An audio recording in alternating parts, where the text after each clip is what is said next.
All right. Hey guys. We are having a work day here today, trying to get some stuff together because we know that school's probably going to be closed for a little while with the coronavirus. We've been talking a lot in class actually about pandemics and epidemics, how diseases are spread, the difference between a bacteria versus a virus.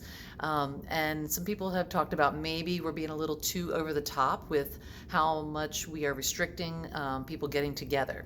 So I just wanted to give you kind of a quick rundown of what I've done in the past couple of weeks to sort of give you a better understanding on why it's important that we do try to um, mitigate or even eliminate or just at least bring down the amount of times that we get together.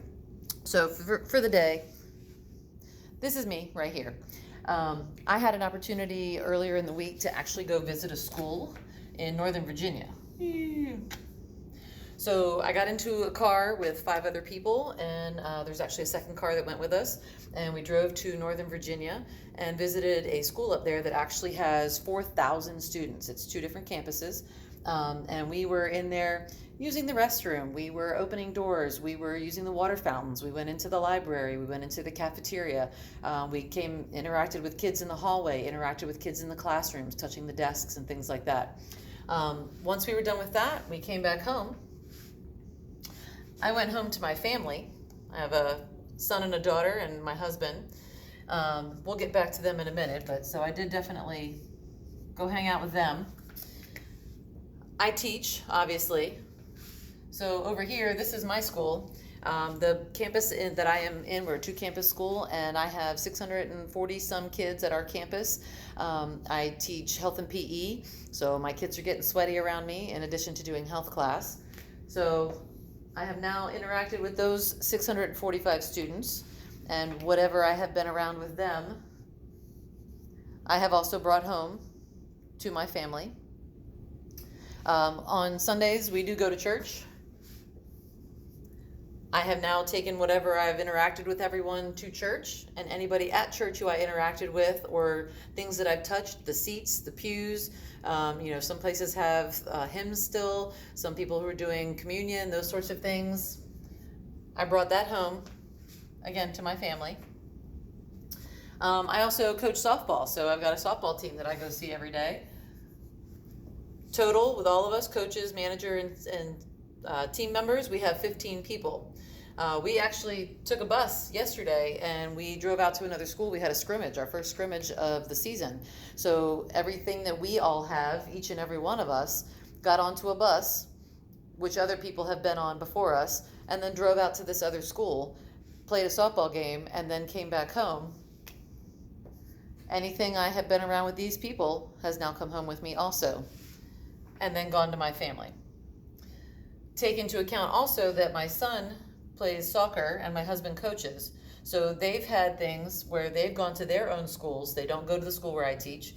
They have also interacted. My husband's been with people at work, and he has clients, so he's been interacting with clients. And then my son's soccer team. My daughter plays volleyball. So she's been interacting with her volleyball teammates as well as going to her school. She's in middle school, and doing all of those things there. So then just to show you, kind of made a list. This is just the stuff that I've done recently. I had a faculty meeting. There was a basketball state championship game. I've been to the grocery store, Target, been to the gas station, been to volleyball practice, been to softball practice for my team in a game. My daughter went to an audition, so she interacted with some people at that audition and came home. We had a spring sports parent meeting. We met with a contractor at our house. I've been to Lowe's and touched every piece of tile that is there. And then we had an eligibility meeting for a student, which involves a number of people being in that room together. So all of these different interactions have exposed me to different things. Obviously, typical, cold, flu, whatever, that sort of stuff, but also possibly coronavirus. Why is it important that I try to cut back on these things? Because I have at least one friend who has a little boy that had a heart transplant. If he gets this, there's no telling what will happen. And he is one of many. There are lots of other people out there who are just like this little guy.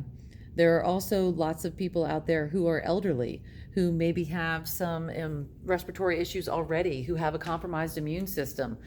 Each and every one of these interactions that we have with people makes us what's called a vector. We have the ability to bring that thing home with us and then go share it with people who maybe are not as healthy as we are, and it will impact them much more negatively and possibly drastically. So please, please, please, I know it sounds like we're doing a lot of overreacting, but all of that's me in the last 2 weeks only. Please be smart, please be safe.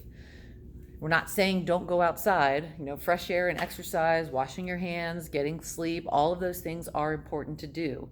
But just be smart about where you're going. Be smart about what you're touching when you go places. Make sure that you're using soap and water first, and then if you need to, hand sanitizer after. All right, guys, stay healthy. I will see you back here soon.